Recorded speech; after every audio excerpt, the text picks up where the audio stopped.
Hello mga kababayan, magandang araw sa inyong lahat. Kumusta na kayo dyan? Nandito ako ngayon sa aking bukirin mga kababayan. Tingnan ko yung pananim namin ni Nanay Lorna nga mais. Kung nagtubo ba yung mga pananim namin mga kababayan. So, doon kami nagtanim sa baba. So, samahan nyo na lang ako. At saka magdala na lang ako ng abono mga kababayan para lagyan na lang natin ng abono yung mais na bagong tanim namin mga kababayan. Tara na po, samahan niyo ako.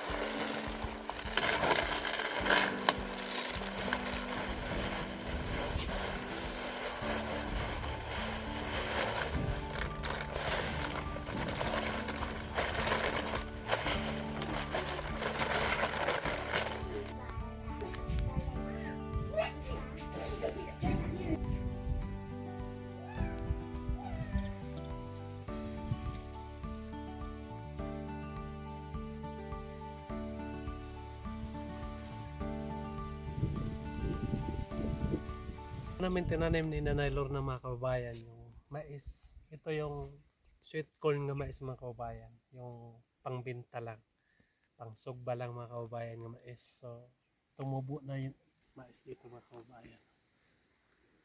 Uh, Buti na lang hindi tinukha ng manok kasi maraming manok dito sa kapitbahay.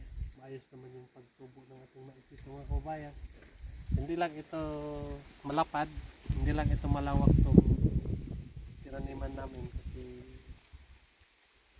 natakot ako baka hindi maubos ng buyer pagkuha dahil dito sa amin ay hindi tulad dun sa iba, dun sa bayan nga kuha sila ng tag 10 sako, tag 20 ka sako. Dito kasi sa amin yung mga buyer namin dito, yung manggulay ay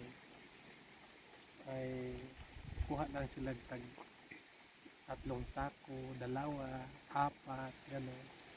So, kaya ang ginawa ko ay paunti-unti ko lang ito tinatanim yung aking similya mga kababayan. Dito ay kunti, doon naman sa kabila mga kababayan. Doon sa baba ay meron din doon. So, dito sa bandang kanan, magtatanim din tayo dito mga kababayan. Meron pa tayong similya doon para maubos yung similya natin, tanim natin dito. Naisip ko sana nga doon sa baba may awan tayo doon, pero sobrang malayo kasi doon mga kababayan, mahirapan tayo pag mag-harvest, no? Mas maganda kasi dito malapit lang sa bahay, hindi na tayo mahirapan maghakot ng produkto natin. So dyan sa bahay, so dyan lang, ihatid lang dyan, so magkarga na ng motor papunta doon sa 29. So dito na lang tayo magtanim sa sunod mga kababayan. So dito muna tayo, no? Mag-abono muna tayo.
Ayun mga kababayan, so kakatapos ko lang naglagay ng abono ng ating mais ngayon dito. Punta naman tayo doon sa taas mga kababayan. mag-grass cutter tayo doon sa taas.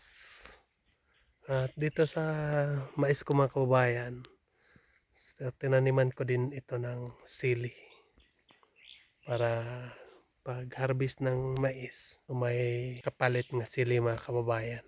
Ito yung mga sili natin. Kasi po ay itong mais ay mahigit 2 buwan lang. So para pag harvest natin ng mais, so may kapalit na nga may kapalit na nga sili mga kababayan. So paakyat doon sa taas ang ating sili.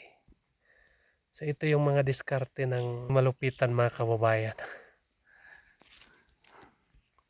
So para hindi sayang ng area, lahat nga pwedeng matanim, so itanim na lang natin. So tara na mga kababayan, akyat na tayo dun sa taas. Mag grass cutter tayo.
Yun mga kababayan, so, bukas na naman po tayo mag grass cutter. Hapon na mga kababayan. So hindi ko pa natapos itong pag grass cutter mga kababayan. Hanggang dito sa dulo yung aking grass cutter. Hindi kasi ito pwede sprayhan mga kababayan kasi may tanim kakao. Yung kakao ay maliliit pa mga kababayan. So kailangan na grass cutter ang gamitin para tulad dito mga kababayan kapag mag-spray tayo dito.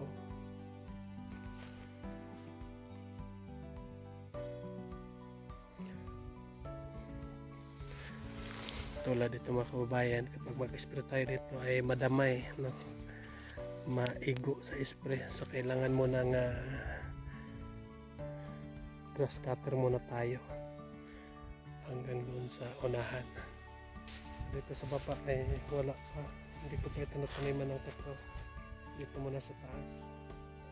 So bala ko po sa aking lupain mga kababayan ay tataniman ko ng mga kakao, yung mga durable, niyog, ito lahat para tumanda ako ay meron akong maantay mga kababayan.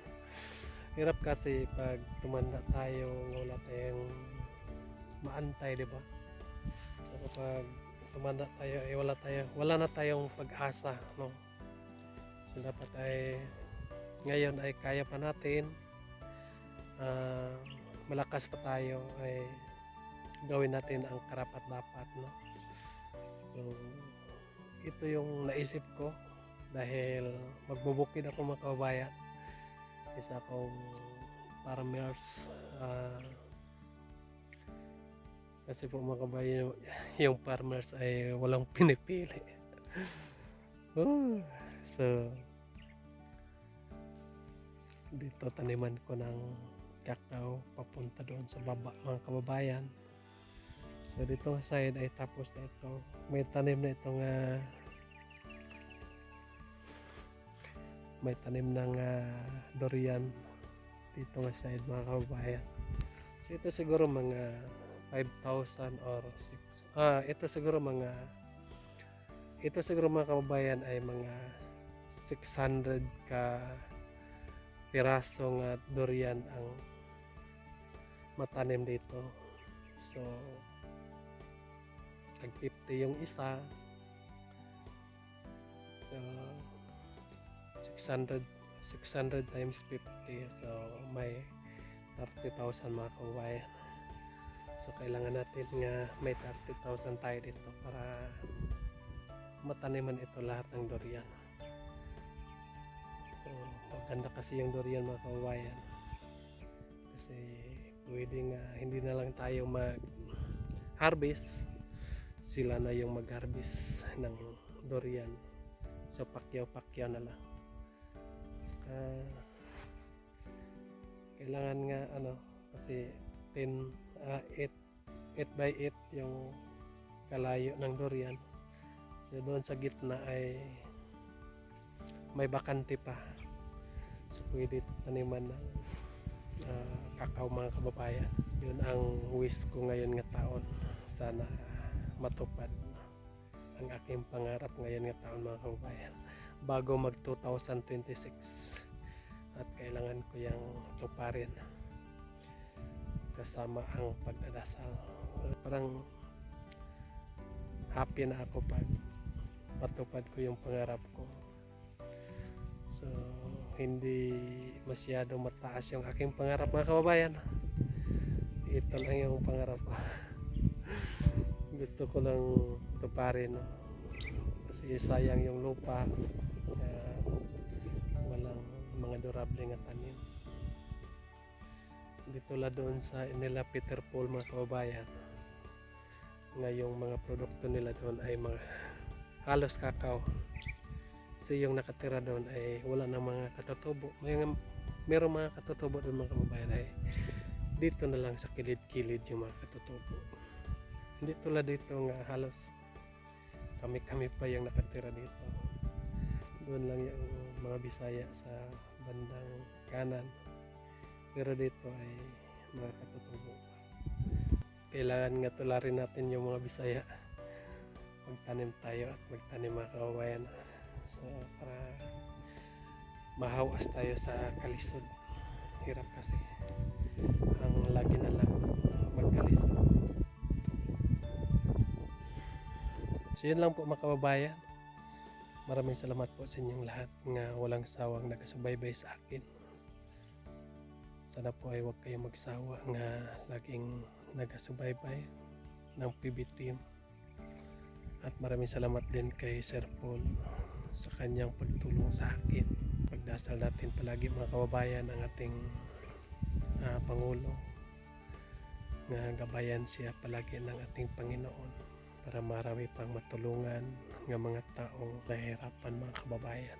Pauwi na rin ako mga kababayan, na parang umuulan na doon sa unahan. Wala na ako makikita ng langit. Dapat ay uwi na ako. Unahan ko na yung ulan mga kababayan. Yan lang po mga kababayan. Maraming salamat sa inyong lahat nga walang sawang nagasubaybay sa aming mga vlog. Sana po ay huwag kayong magsawang magasubaybay sa amin para maipagpatuloy namin ang aming pagmimisyon dito sa kabundukan mga kababayan. So mag-ingat kayo dyan palagi. Bye bye.